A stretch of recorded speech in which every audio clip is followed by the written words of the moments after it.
En 2006, Christophe Willem faisait son apparition dans l'émission Nouvelle Star sur M6.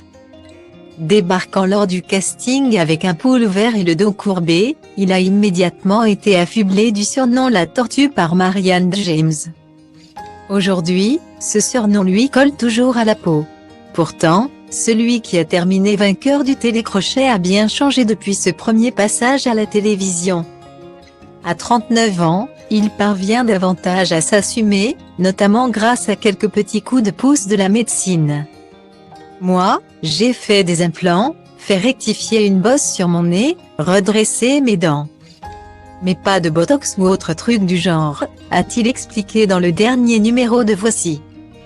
Cette transformation physique l'a aidé à s'accepter comme il était. Car pendant des années, en raison du comportement des autres, Christophe Willem a éprouvé le besoin d'être dans un moule. Comme il l'a expliqué à Datalink People égale à 3 à 26 B4 E5 à F8 426e 91 F6 463 70 25 77 F6e Bernard Montiel ce samedi 17 septembre, sur RFM. Quand tu es montré du doigt, ton envie première, c'est d'être lambda, a souligné celui qui a déjà envisagé d'arrêter sa carrière. C'était très violent, a-t-il ajouté à propos de son enfance. En effet, à cause de son apparence, de sa sexualité supposée mais aussi de sa voix, Christophe Willem a été moqué, violenté et même battu. J'ai fumé très jeune parce que j'espérais que ma voix devienne plus grave. Mauvais conseil, ça ne marche pas du tout, je vous le dis tout de suite, s'est-il souvenu.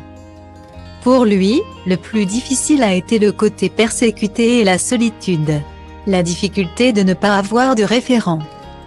Une écoute, c'est ça le plus dur. Qui plus est dans la vie d'un artiste, quand tu as un album qui sort et que tu n'as pas l'écoute, ça a été le cas pour Rio. Ça a totalement ranimé ça.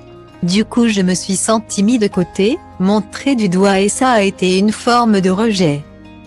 Quand tu es artiste, c'est extrêmement compliqué de dissocier ce qu'on fait de ce qu'on est, a indiqué celui qui a mal vécu l'échec de son dernier disque, sorti en 2017.